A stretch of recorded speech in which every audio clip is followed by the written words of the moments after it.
This radio is going to be the next radio that I'm going to do a restoration on. It is an Oriole Model 7B built in 1925 by WK Electric of Kenosha. Now I bought this radio last Saturday at the South Milwaukee Swap Fest, Ham Radio Swap Fest. Really wasn't planning on buying anything, but this particular Oriole Model 7B caught my eye, and I did buy it. And this is the second Oriole radio that I have seen in my lifetime. They're quite rare. The first one I had was a Model 8, and that was about 1958. My then junior high school shop teacher had one that he sold to me for $5 because he learned that I was interested in antique radios. That particular Oriole disappeared shortly after I was in the service with most of my first collection. So this radio is a very special radio. I'm very happy to have found it, and it's on my priority list to be restored. I had actually intended to get involved in doing radio restoration in the fall and winter of this year, but this radio, I'm going to make it a priority. I want to get this radio done. It appears to be in pretty good condition. I haven't had it apart yet to check it out, but I suspect that the secondary windings of both audio transformers are open. And when I have it apart on the bench, I'll explain that, of why I know that they're open. But other than that, the case and everything is in excellent condition on this radio. Very interesting radio it is. Very different. It'll be a fun project to restore, I think. Here is the speaker that I intend to pair up to the Oriole Model 7B radio. This is a very common speaker, a balanced armature speaker. It's a peerless Gothic arched speaker. Quite a lot of these are around. They can be had quite reasonable. This one is one that I bought quite a few years ago in a junk shop. It's in very good condition, and it works. I think I may have to put a different cord on it because I think there was a break somewhere in the cord, but the speaker itself is good. So this will be the speaker that I will use on my Oriole Model 7B, and hopefully I'll have it playing very soon. I have the chassis removed from the case of the Oriole radio case. Now I want to point out something that I suspected before I even bought this radio. Audio interstage transformers 1 and 2. Both these transformers have open windings.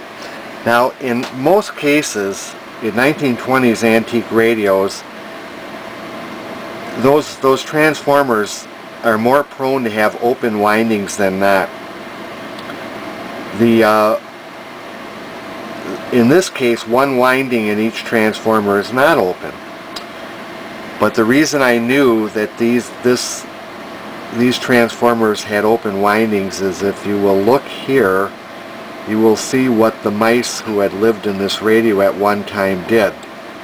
And I know it was mice because here is the grid leak resistor, and the paper has been chewed off by mice. Now fortunately, the mice did no other damage to no other coils. The other coils are fine. They were probably not in this radio for very long because there's no damage like in the King radio that I did, the last radio I restored, that had a lot of mouse damage. But in this case, the transformers may have been good if it hadn't had mice that chewed out the outside winding. Both these transformers have to be replaced. I have a couple of transformers I'm going to use that I hope will work okay in the circuit. Otherwise, this radio is in good condition. It's a regenerative. Here's an interesting way that the coil is interfaced and removed. Very interesting radio circuit this is. Very nicely built, this whole radio is. It's designed for both a long wire antenna or a loop. Just by removing or putting this jumper in, you can put a loop antenna on it rather than just use a standard long wire antenna. Very interesting radio.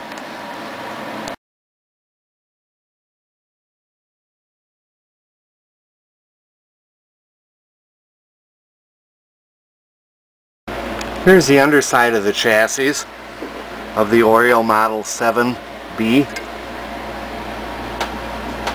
Very interesting capacitor here. I will check it to see if it's good. We have two more capacitors. I suspect these capacitors can remain, that they will be good. In past radios that I've worked on and restored, I found that these capacitors were still good usable capacitors. This one, on the other hand, this one will require close examination. All in all, the radio is very good. Look at this interesting coil wrapped around the bus wire. Very interesting. I have to look at the schematic to see how it is in the circuit, but that's a very interesting wire there. All in all, very clean, very restorable radio, other than replacing the bad transformers. The grid leak resistor, by the way, in spite of the fact that the mice had eaten the label partially off, is still good. It measures 1.5 mega ohms, so it's still a good grid leak resistor. Here again is the front side of the chassis. Hopefully, if you can just see these edges of the transformer, you will see where the mice chewed, right here and also here. They chewed into the windings, which ruined those transformers. Here is the good grid leak resistor, and with the label partially chewed up by mice, but the resistor itself is good.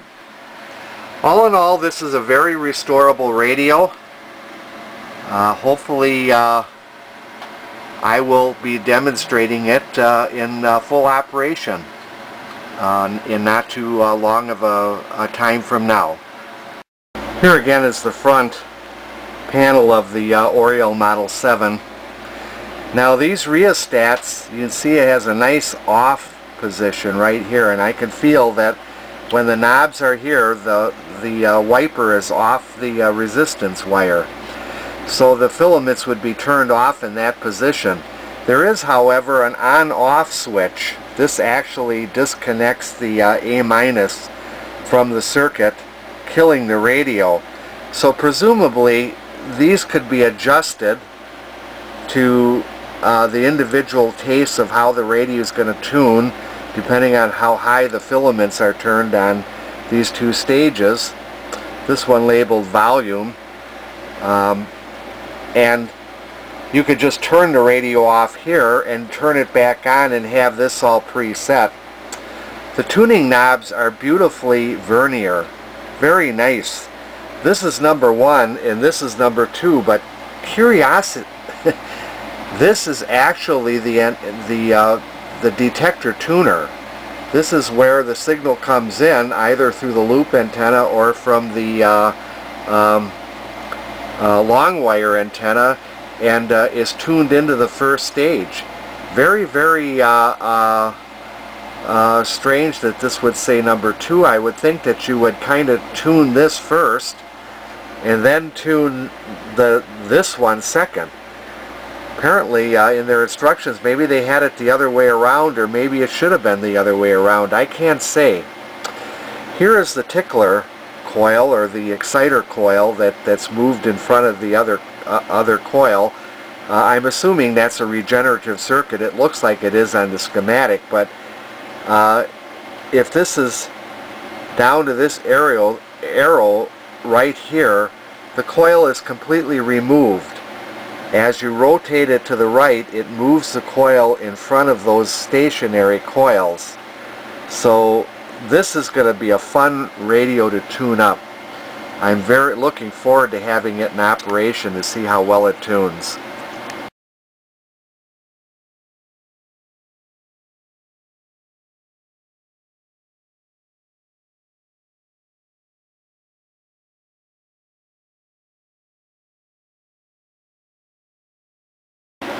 Okay, so I've rebuilt what I think needs rebuilding on this radio. You notice that I left these capacitors in. This big one, 0.5. This is a 0.002 here, and this is a 0.0002. Now believe it or not, all three capacitors are good. These are all good capacitors, all of these caps. So I left them. But I replaced this transformer and the transformer on this side. Here are the old ones that I pulled out. You can see that they're pretty chewed up, and the secondary windings are indeed open. So this radio, as far as I'm concerned, is ready for testing. I don't see anything else that needs to be fixed. I'm pretty sure I got the transformers phased in correctly. Okay, before I conclude this part 1 video, I'd like to try to figure out the historic scenario of this radio before it ended up in my hands. This was owned by a collector that found this radio before I owned it, and I know that. He's the one that cleaned out the mouse nests that he found in it. It's pretty hard to clean all of the corrosion away from the chassis. I cleaned some more of it as I could, but how I know this was gone over by another collector is take a look at this socket here. You notice how shiny the brass is? He took his time to go over this and clean up some of this brass. But I think that if he tried to power this radio at all, he discovered that these transformers were open. It was very obvious by looking at it that mice have done the damage on there, but none of the other coils are damaged at all. So this radio is really worthy of restoring. I believe I have it in close to working condition. Look for part 2. Part 2 is when my tubes arrive. I ordered some tubes for this. I'm going to power it up and try to tune it while it's out of the case on the bench, and then the final part of part 2 will be I'll be playing another 1920s tune through this radio. So this is as far as I've gotten so far.